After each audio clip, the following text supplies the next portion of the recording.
Mariola Montoya, de 𝗔𝗟. Fuerte aplauso para ella, por favor. Además va a ser la moderadora. ¿Qué tal? Mariola, ¿cómo estás? Encantada. Por favor, toma asiento donde quieras. Vamos a seguir invitando a subir a tus ponentes, ¿te parece? Pues, por ejemplo, tenemos a Tomás Penaguío, que es partner de Bind Venture Capital. Al escenario, por favor. También Marcos Osorio, director de inversión de ciberseguridad en Bright Pixel. Al escenario, Pedro Almeida, VC Investor de 𝗔𝗟. Y por último, pero no menos importante, a Nuno Brito Jorge, founder and CEO de 𝗔𝗟-𝗔𝗡𝗙𝗢. Aplauso para ellos. Yo te dejo, Mariola, el escenario para ti. ¿Nos sobra una silla? Gracias a usted. A por ello. Pues yo me acerco. Acércate, ¿no? Claro. Mejor. Estamos. All right. Surprise, surprise. This panel is going to be in English, since, well, the title says Iberia, and we're inclusive here. So let's do this. First of all, thank you so much for being here. Nuno, Tomás, Pedro, Marcos, and all of you for joining us. I'm going to throw the first question just to the panel directly, in a foolish attempt to hijack my brain, because I tend to follow patterns. So whoever wants to kick us off, please feel free. How does the availability of funding in Spain and Portugal differ from other European countries, you could reckon? I will leave that for the VCs in the room. Well, I can take it. All right. For what we have seen, and we've been investing in the Iberian ecosystem for the past 15 years. This is a growing ecosystem, although it's still underinvested if we compare it with the major European hubs, such as Germany, France, Portugal and Spain are underinvested in about 2 to 3x if we compare with these markets, both in absolute but also in relative terms. So if we divide the GDP of these countries with the investment made in venture capital. But as I believe we are seeing in this panel, we have the ingredients to make it grow and becoming more and more relevant in the European scene. Anything to add, Pedro, for example? Yes. Just building on top of what Tomas mentioned, so the ecosystem is nascent, so it's emergent, so it comes from a low starting point, so both from startups but also from investors, it's still growing, so there is still some lack of funding. But fortunately today you have a good local VC and investor community, particularly in early stage. You have some investors like Bind, but also here in Kibo and others that have been doing for several years. So we have some decent funds, investors. I think there is still some gaps, particularly given the nation of the ecosystem, particularly on angels, which is you have limited people that have some experience and have some opportunity to have some liquidity to give it back and to invest. Also, in the last few years, given the contraction of investment internationally, and given that this is an emerging ecosystem, also international funds have pulled it back and don't have people on the ground, or have limited people on the ground. So there is still some gaps, but I think there is an ecosystem. So both Portugal and Spain, there is some local ecosystem, and I think the proof of us being here in the stage is that it's no longer just Madrid or Barcelona or just Spanish, is increasingly Iberia. So Spanish investors willing to invest in Portuguese startups, and Portuguese funds also willing to back local startups and starting to be also locals in one region.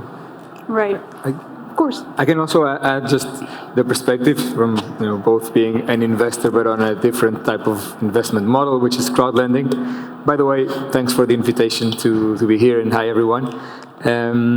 But also from being more on the sustainable side of investment. And I think there is, even though it's still of course a niche, I think it is a movement of itself that differentiates from the rest of what is happening in venture capital in terms of the rhythm of growth. We keep seeing new investment funds turning to sustainable investment, turning to ESG, turning to the SDGs, whereas before, many of the main actors would not look at this and they would just be VC or do tech or fintech or deep tech or whatever. And now you can see there is this fund that always invested in tech, but now they have a specific fund that is focused on environment or the marine economy or different types of niches within the sustainable development.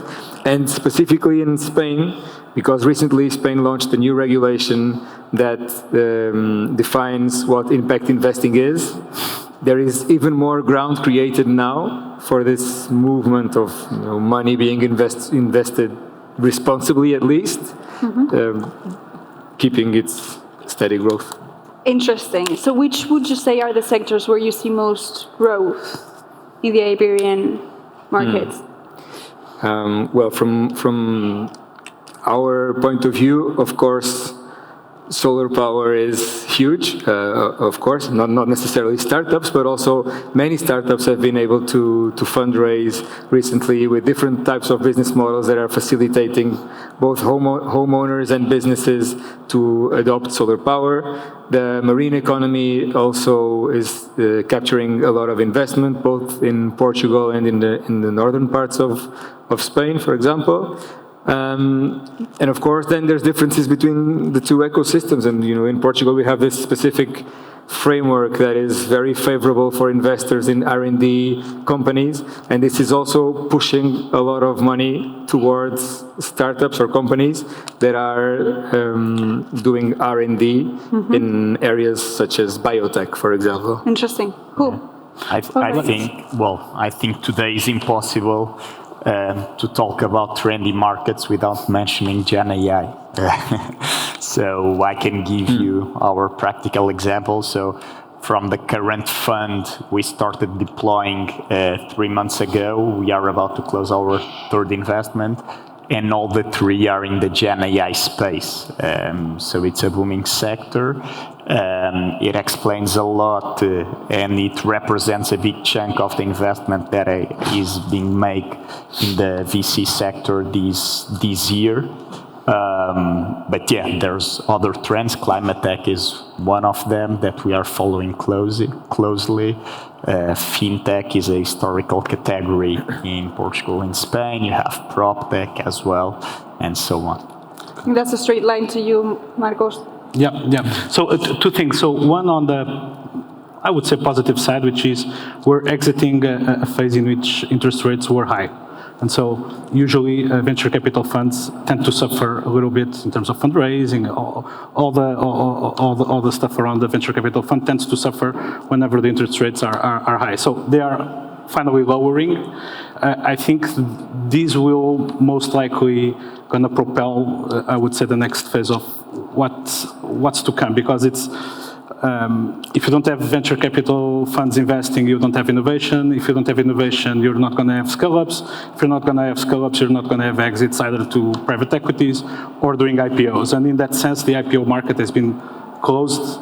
There are, I would say, a handful of companies in Portugal that are kind of almost at that level, and let's see. So that it's needed for those companies to exit, to provide liquidity to everyone, to have a good success story, and I think that's kind of like what I would like to see in the next phase of the ecosystem is success stories, people that I know that guy did it, I can do it as well, and I think that's kind of the missing element that we need. We have been seeing, cybersecurity is in the agenda of everyone, but most importantly is on the agenda of the C-levels. So we tend to see good deal flow in terms of cybersecurity, specifically Spain because Spain is a powerhouse, both in terms of banking and telco, and born global from day one. So I think the future is good. And just building on top of what they mentioned, so particularly Spain, if you see, Spain was mostly, until a few years, was mostly a B2C market, but B2C platforms stopped. Like you had the internet and the mobile, but then didn't carry on. So in the last few years, there was a transition to more B2B, and so now you have, and Portuguese was always a B2B market because it was so small. So I think now you see Iberia becoming much B2B, and I think the AI, generative AI, is empowering and creating new applications. So and I invest mostly in enterprise software. So within that, those are the trends that we tend to see booming across the application, but also at the infrastructure level. Yep. But it's funny also to see also some B2C startups as well leveraging generative AI to create new products. So we actually are seeing new wave of B2C apps, particularly in the Spanish market as well. And on top of this, and differently, you also see a lot of energy transition, energy-related funds, particularly here in Spain. You have Andromeda, you have Adada launching a new one. So there is a lot of, and Portugal also, there is some blue funds. So there is a lot of money to back these initiatives, which also is fueling some new opportunities. Going back a little bit, you were talking about really role models, right? Like success cases. Which do you think are good to follow? Or do you have any in mind?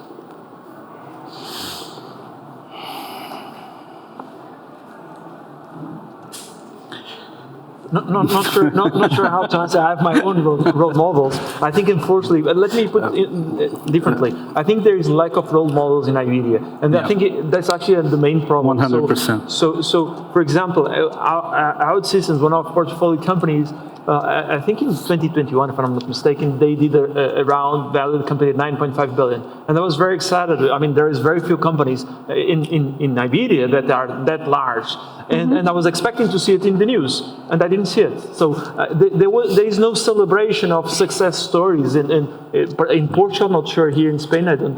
But I feel that it's still seen as being a risky path.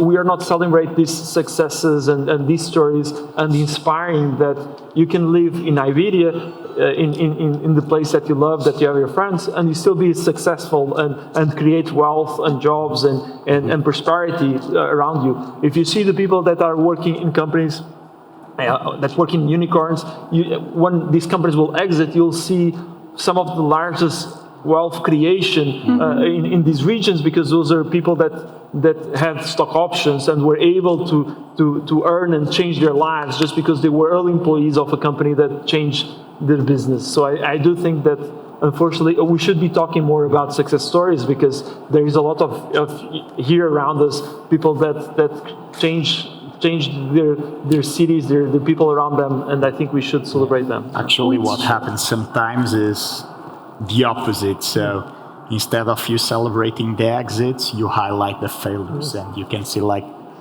the example of Farfetch that happened like a couple of months ago, and the CEO and founder of the company passed from being like a hero to a villain in a couple of weeks. And what we should do is the opposite and have more media coverage and more education about what is being an entrepreneur. It's not for everyone, for sure. But I see, for my example, I finished my master's like 8 years ago, so it wasn't like a long time ago, and all my friends and colleagues wanted to become consultants and going to work to Deloitte or to McKinsey or to a big CPG company, and no one thought about founding a company or even like joining a startup, because they don't see the incentives. No one knows what is having equity in a company and not earning like a monthly recurrent salary. Let me build on what Tomás was saying. Please. By doing a couple of remarks and then giving a completely neurotical example. I think we as Iberians, we are not very good at speaking about ourselves and our successes. We're not good at, it's our culture. Cultural. Yeah, so that's kind of like a weakness that we have. So we need to work extra on that. I think obviously we need to speak about it, but most importantly, we need to show people that it's possible. Let me give you the neurotical example. We invest in Israel. In Israel, I would say 95% of the founders that go and do cybersecurity companies go to 8200, which is a unit inside the army. I can guarantee you, everyone that enters into that unit is almost on paper millionaire, because it's kind of like a self-fulfilling prophecy of which Right. I was sitting next to this guy sold his company for 300 million to Wiz. I can also do it. And not the fact of speaking, but the act of seeing and believing that it's possible. Most of the times it's, and they kind of, I mean, it's obviously it's a super specialized ecosystem. That's why I'm telling you that it's kind of an erotic example. But it's what we need to do at the Iberia level. We need to try to capture those network effects. We need, I mean, being a CEO of a company is one of the, if you do it right, you're only gonna need to do it once. But it's lonely, very lonely. And it's, founders need to support each other. And that's part also of the network effects, which is, I have a problem here with the go-to-market. Do you know someone that can help me? Obviously, I worked with this consultant, etc. I can put you in contact. And it's this kind of serendipity that we need in the Iberian ecosystem. And that, because we don't have many, I would say, people speaking about it and people doing IPOing, selling companies to PEs and then giving back again to the ecosystem, that's kind of the missing link. But I think the ingredients, as Tomás was saying, or Pedro, the ingredients are here. So we're speaking about building internal networks, we could say, but how does international collaboration play in your investment strategies? I can start on that one. So we're kind of, we invest globally. And so for us, the company needs to be global from moment zero. We don't do pre-seed or seed, so we do Series A, Series B. And it's not, you said it well, it's collaboration, it's not competition. So obviously we also tend to have a set of co-investors that we work with, that we collaborate with, and sometimes we leverage either their market access or their expertise, etc. It's already hard enough to be doing it alone as a founder and as an investor, so all hands on deck whenever it's needed. So it's collaboration for us is at the center, because it's, I mean, if the company is a success, everyone wins. So that's kind of like in a very pragmatic way, the best form of alignment is money. And so if everyone wins money, everyone is going to be happy. Well, collaboration, Nuno, if you don't have anything to say about this. Well, yeah, so we of course, as Marcus just said, you know, any company should be able to be born globally, or global, at least with a global mindset. But that's not always the reality, and that's not always easy to do. Because there's one thing that happens in Portugal and also maybe Iberia, that as a founder is an additional struggle when you compare to a founder from either the US or the UK or Germany. It doesn't really matter. That is, wages are low and our power purchase capacity is low. And this ends up in the beginning, after you can properly fundraise and pay decent salaries, you can start to hire people that work abroad or that come from abroad or to work abroad. But until then, we do face a lot the limits of only being able to hire locally because our economics won't allow us to grow faster. Nowadays, for example, we have a company in Canada. We have a subsidiary of GoParity in Canada, and we have 5 employees there. And sometimes when we talk about it, people are like, wow, Canada? And it doesn't seem to make sense that a company from Portugal can open a subsidiary in Canada. But actually, we work in 19 different geographies nowadays. So we have funded projects in Africa, in Latin America, in Brazil, Colombia, Peru, Ecuador, Mexico, the Dominican Republic, Canada, Kenya, Uganda. So yeah, I think the global mindset is key, but it needs to be very well ingrained and incorporated in the culture, because maybe it's easier sometimes for a founder to start like that, but then to be able to keep it as the company grows is also a challenge. Well, there's a challenge. Do you see, for example, Tomás, any other room for improvement? I'm sure you do. in the Iberian market for startups? Yeah, absolutely. There's a lot of room to improve. So the first point we already mentioned is in terms of changing the mindset and overcoming this cultural, overcoming this cultural barrier of being an entrepreneur, joining an early stage startup. As Pedro mentioned also, there are some lacks in terms of funding, especially at very early stages, so that's not many business angels or people with money willing to invest in startups, and also in later stages. So there's still a big dependence on international funds from Series A onwards to keep funding our companies. There's not much money from both corporates and also, as one of the presentations I was attending here before, of pension funds that play a crucial role, for example, in the US ecosystem here in Iberia. So there's a lack of funding for VC funds and the huge dependence on public money, like ICO here in Spain or Banco de Fomento Português in Portugal. There's also some regulatory barriers in terms of what you need to do to build a company. All the taxes, all the regulatory framework is sometimes complex and bureaucratic. So yeah, there are some challenges, but I believe we'll overcome those, and it's where we are betting. Right, a little bit off topic, but that's interesting, the regulations versus innovation in the European landscape generally. I would like to know your point of view here, comparing to the US, for example, where maybe innovation is more free to happen. Anyone? I can be a little bit blunt on that. I think we're super good at innovating in regulation. I've never seen a regulator create a multi-billion-dollar company.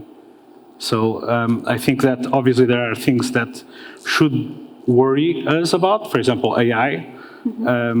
But it's a very fine line between creating regulation that will create, in some sense, a framework or a place where innovation can foster, or innovation does not happen by decree or by regulation. So that's, for me, that's kind of the first bias that I see. I think there are things that should be frightening us. AI is one of them, so it needs to be in some way regulated, but you cannot kill the golden goose. And I think that, I mean, it's a couple of weeks ago, it was like a Draghi report about how innovation is almost,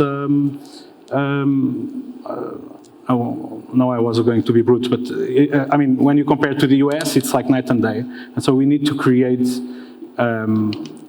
conditions so that innovation can foster, so that people can feel that they can take risks and that those risks are going to be rewarded. Right. I see that happening much more in the United States, and my hypothesis is that it's a place with less regulation, much more fluid dynamic.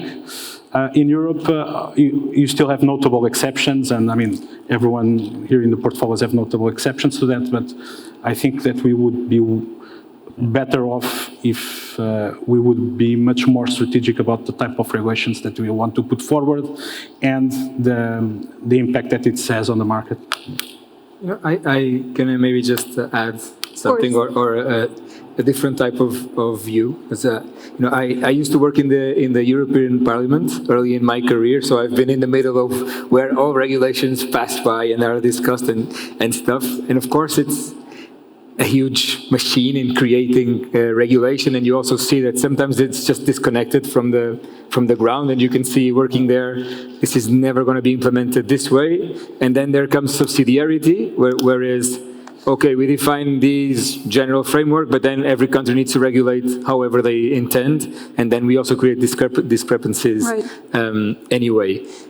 But I'm also fully convinced Europeista, and I think, or my view is that probably 70 or 80% of the regulation that is created in Europe is well justified. The thing is, we don't have the weight enough to impose it to the rest of the world, so that we can all play by the same rules. But we are definitely the good student in the room worldwide. For me, this is clear. And I can give you an example of where things are not always as bad in everything. You know, I told we used to operate with a crowdfunding license, a crowd lending license, which is financiación participativa in Spain, and we were regulated by the Portuguese authorities. It took the European Commission maybe 4 or 5 years to approve a European framework for crowdfunding, both in lending and in equity. But now we can operate freely. Instead of just Portugal, we can operate across the 28 member states of the European Commission. We can now advertise investments with GoParity in the metro in Madrid if we want. It took us less than 6 months to get get approved by this new regulation. We opened the company in Canada, and it took us 2 years and a half to be approved to operate with the same business model that we have here, that is just peer-to-peer lending, with the exception that we had to build 3 different companies so that we can hold assets in one and advertise in another. So it's a much more complex thing in a country where you would think, Canada, being a neighbor of the US, they typically are a bit alike, maybe not as free market in favor as the US, but still. So not everything is worse in Europe from this specific perspective than it is in the rest of the world. Darker, lighter side as to all things. So just to get us a little bit out of Iberia, because everything matters here, and globally, of course, it affects. Seeing the global challenges economic-wise, what strategies are you guys implementing to mitigate the risk and ensure the stability of your investments? I can start on that one. So if you look to the kind of listed companies, you're going to see that the value of that company nowadays is much more not about growth, but about efficiency. So we tend to use the rule of 40, so which is kind of like gross margin plus growth of revenue. The market is rewarding much more efficient companies, and that's, for me, that's kind of the key takeaway from this is growth at all costs. I think that phase is kind of over. Now obviously you don't need cash flow positive businesses from day one, but you need to pay much more attention at what you're spending on, the cost that you have to acquire customers, what's going to be the size of the cycle in terms of selling. So much more attention to efficiency rather than top line. And so that's kind of like the key takeaway that we tend to use on our portfolio, which is, guys, it's not about the top line, it's about like the whole package. But, right, Pedro? Well, on our side, we see, so what's happening is that the cost of capital has increased, as Marcus just said, so interest rates has increased, so it's harder to raise capital. So it's very hard to raise capital, and actually, because you raise in 2021, which the valuation was very high, it's very hard to come back to the market. And so what we're seeing is first how to increase the runway, change to default alive of startups. So working in burn on both on cost, but also in revenues, and particularly and putting the company more efficient or more aligned with the markets, because it's hard. That's from the company side, but also from our side as an investor, aiming to support the portfolio and sometimes even bridging, supporting financially, particularly the ones that we see that they have a path to success. So proactively supporting the portfolio. or connecting them to other sources of funding whenever it's needing externally. But also, it's not only the mix to profitability is not because it's internal, but it's also external. It's extremely hard today to grow and to sell, particularly in B2B software. There is a consolidation of SaaS, a lot of tools, so it's just harder for companies to sell. And so what we are seeing and working with companies is how to improve the value proposition so that it becomes a must-have versus a nice-to-have product, and how we help them throughout the journey. Generative AI have changed a lot of software, and so how to encapsulate and change your value proposition to a different environment in which there is a more rationalization of the expenditure in IT and across applications. I think this is very interesting. We don't have much time left, but if you could give us a little bit from your perspective, Tomás. Yeah, my perspective, besides what Marx and Pedro already mentioned, I believe for venture capital investors, it's important to stick to the basics and understand what worked previously, which is building a diversified portfolio, not betting in companies or sectors you don't understand, not deploying money in a very fast pace, which is what happened like in 21 or 22, where you saw funds like deploying money in 12 or 18 months, not building a highly diversified portfolio or investing in places that they didn't have the knowledge to. And I think those vintages will not perform well. And yeah. Perfect. So we've talked about culture, about role models, networks. We've talked about reputation as well. I think that's very interesting, and I hope you guys have a very interesting topic of conversation during lunch.